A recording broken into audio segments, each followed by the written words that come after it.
जिला पटवारी संघ अपनी मांगों को लेकर अनिश्चितकालीन हड़ताल का लगातार आज 26वां दिन हो चुका है। मांगे नहीं माने जाने तक आंदोलन जारी रहेगा। एक ही नारा, एक ही मांग, एक ही नारा, एक ही मांग।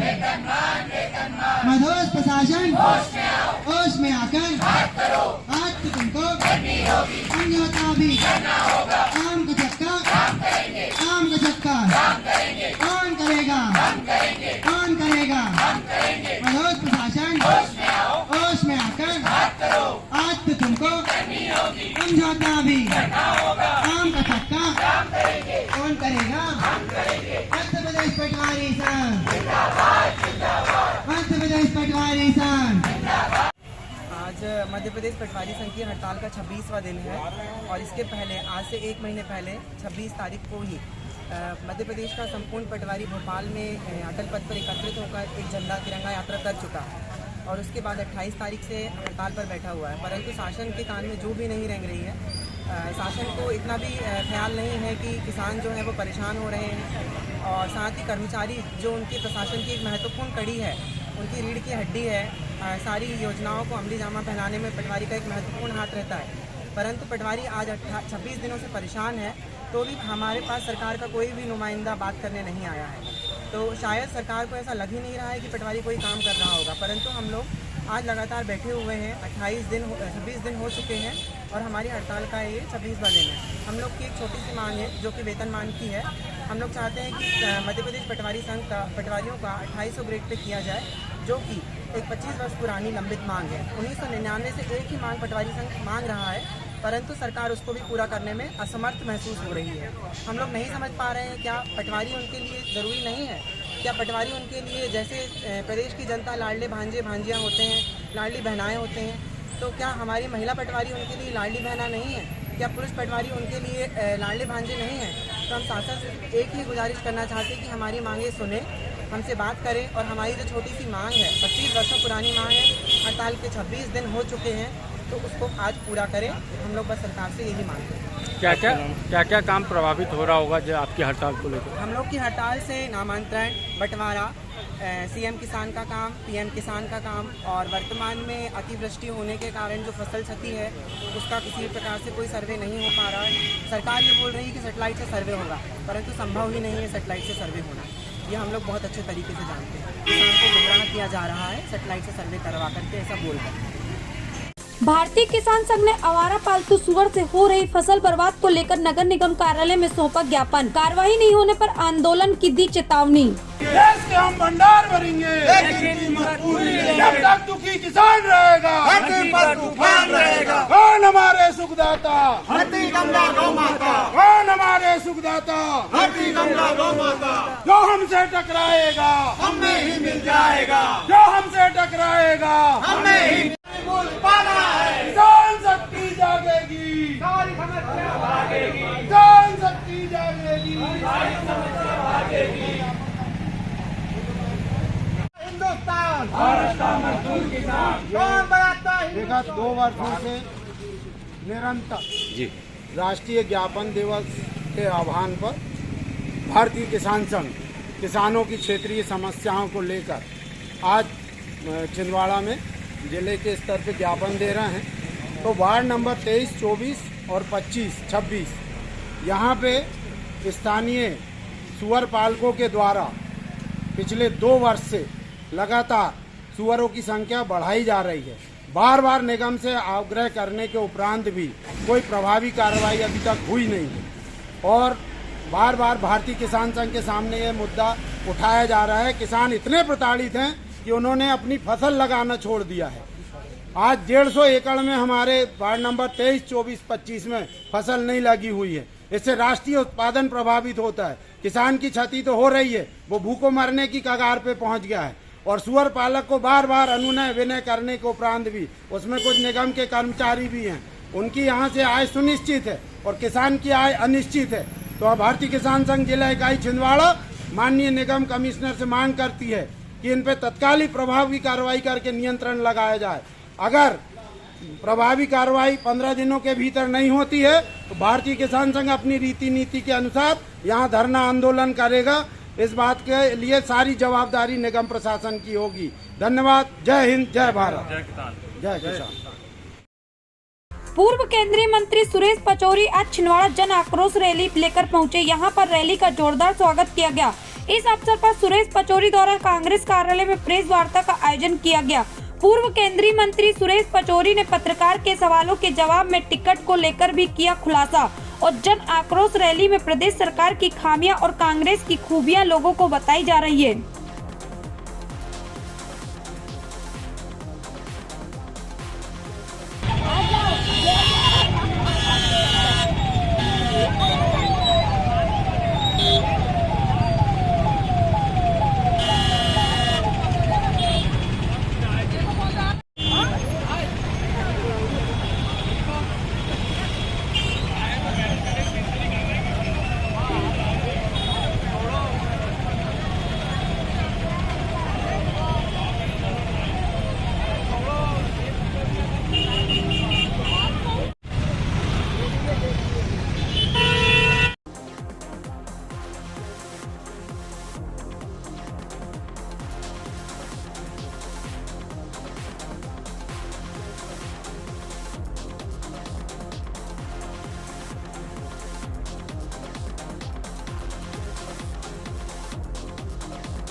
डॉक्टर मनमोहन सिंह जी के प्रधानमंत्री काल में महिलाओं को आरक्षण देने के लिए राज्यसभा में बिल पास हुआ, लेकिन लोकसभा में किसी वजह से वो आगे नहीं बढ़ पाया। लेकिन कांग्रेस और श्रीमती सोनिया गांधी जी के मन में हमेशा ये बात रही कि भारतीय शक्ति को 33% आरक्षण लेजिस्लेशन में मिलना चाहिए। आक्रोश यात्रा में छिंदवाड़ा से होते हुए रात को चौसठ, जैसा कि सभी साहब ने बताया कि मध्य प्रदेश के 7 स्थानों से ये यात्रा एक साथ 19 सितंबर गणेश चतुर्थी के पावन पर्व पर चली और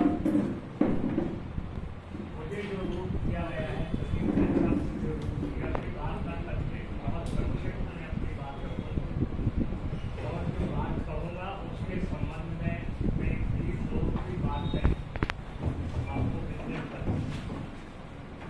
बात कहूँगा मैं बिल्कुल डाटा के साथ तथ्य के साथ कहूँगा। और हमने कहा है कि केंद्र सरकार ने योजना आयोग का नाम परिवर्तित करके नीति आयोग कर दिया।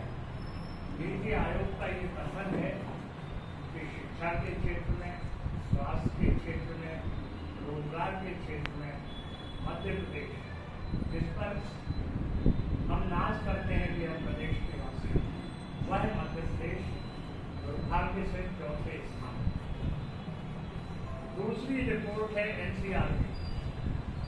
एनसीआरबी जो सेंट्रल की नेशनल क्राइम ब्यूरो है, एजेंसी है, उसके अनुसार मध्य प्रदेश दुर्भाग्य से अनुसूचित जाति, अनुसूचित जनजाति, महिला, बालक, इन पर अत्याचार और उत्पीड़न के मामले में देश में पहले स्थान पर है और दहेज उत्पीड़न के मामले में पूरे देश में 3रे स्थान पर।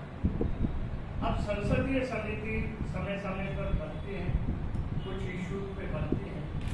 उस संसदीय समिति की रिपोर्ट का ये कहना है कि 2014 से पहले मध्य प्रदेश प्रत्येक व्यक्ति की मासिक आय लगभग 9,740 रुपये थी, जो बढ़कर 8,349 रुपये।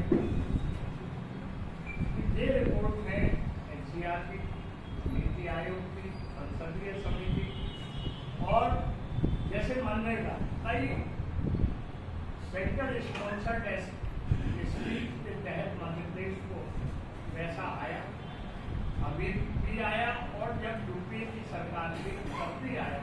लेकिन जब भारतीय जनता पार्टी की सरकार लगी तो इस भारतीय जनता पार्टी के सरकार के गवर्नमेंट में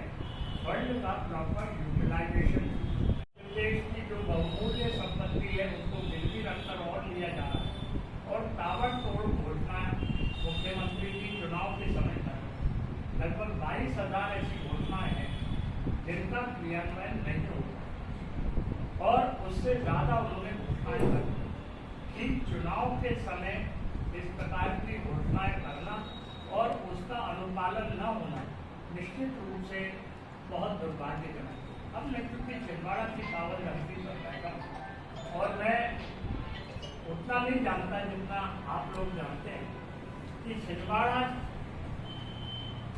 की स्थिति 1980 से पहले क्या थी और छिंदवाड़ा की स्थिति 1980 से अब 2023 से क्या है, मुझे बताने की आवश्यकता नहीं। मैं आप ही लोगों के पत्र पढ़ता हूँ, पत्रिका पढ़ता हूँ और उससे ये जानकारी हासिल करता हूँ कि विभिन्न क्षेत्रों में छिंदवाड़ा ने कितनी प्रगति की है, कितना विकास किया है, सड़कों का जाल कितना फैला है। मैं दोहरा रहा हूँ कि सागर में जब मीटिंग हुई तो हमारे अखिल भारतीय कांग्रेस कमेटी के अध्यक्ष खड़गे जी ने ये स्पष्ट रूप से उल्लेख करके कहे कि कांग्रेस की सरकार बनने पर जो बनना तय तो प्रदेश के मुख्यमंत्री कमलनाथ। प्रियंका जी भी जब ग्वालियर में आई, आप उनका भाषण देखिए, उसमें भी स्पष्ट संकेत किया। आखिर में हाईकमांड का संदेश देता है इंचार्ज जनरल सेक्रेटरी।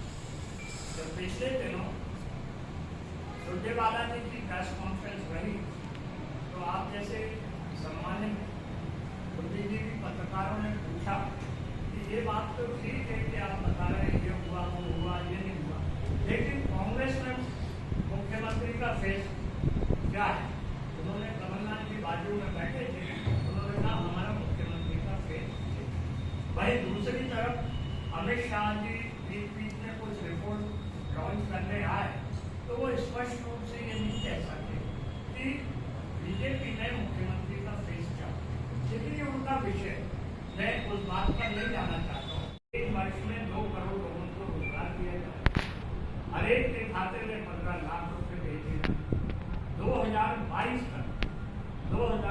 तक सबको आवास सुविधा दी जाएगी। 2022 तक किसानों की आय दोगुनी हो जाएगी। 2023 क्या हुआ क्या नहीं हुआ मैं आपका समय नहीं लूँगा, लेकिन ना तो सबको आवास मिल पाया, ना सबके अकाउंट में 15 लाख रुपए जा पाए और ना ही अन्य वो घोषणाएं पूरी हुई जो घोषणा नरेंद्र मोदी जी ने की।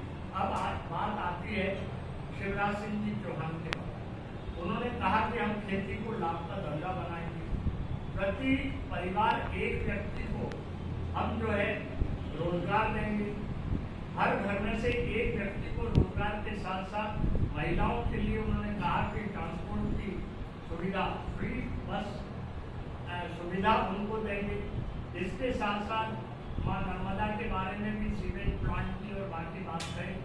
लेकिन मैं ये कहना चाहता हूँ कि इन सब बातों को एक तरफ तो पूरा नहीं किया गया, बातों की पूर्ति की दिशा में कदम नहीं उठाया, वहीं दूसरी तरफ दुर्भाग्य ये मध्य प्रदेश की भाजपा सरकार 90 घोटालों की सरकार बन गई। तो ये जो चुनाव का समय है और जन आक्रोश यात्रा में आप प्रश्न कर सकते हैं कि आप कर क्या, जहाँ जन आक्रोश यात्रा में हम कांग्रेस पार्टी की जो प्रतिबद्धता है, संकल्पबद्धता है, कमलनाथ जी के 11 जो वचन है, आप सब उनको जानते हैं, मैं दोहरा के आपका समय नहीं लूँगा। वो बता रहे हैं कमलनाथ जी ने 15 माह के कार्यकाल में क्या किया वो बता रहे हैं और नरेंद्र मोदी की केंद्र सरकार, शिवराज सिंह की राज्य सरकार जहां विभिन्न मोर्चों पर फेल हुई है, असफल हुई है, हम उनको ब्यौरा प्रस्तुत कर रहे हैं। साथ ही संगठन के साथियों से मिलकर संगठन और गतिशील हो ये हम करने की कोशिश करें। इसके अलावा दूसरी बात यह है कि कुछ लोग उधर चले गए, कुछ लोग इधर आए। हम लोग विनेबिलिटी के आधार पर टिकट कंसिडर करते संभव, लेकिन हार्डली 1 या 2% होंगे। मैं बता संभव संभव है कि उनमें से कुछ का कंसिडरेशन हो जाए, वरना दोबारा हम आएंगे, इस हॉल में बैठना था, इधर इन्होंने बिठा दिया, फिर अपन उधर मिलेंगे, आप कहेंगे कि आपने तो बोला था किसी को नहीं मिलेगी।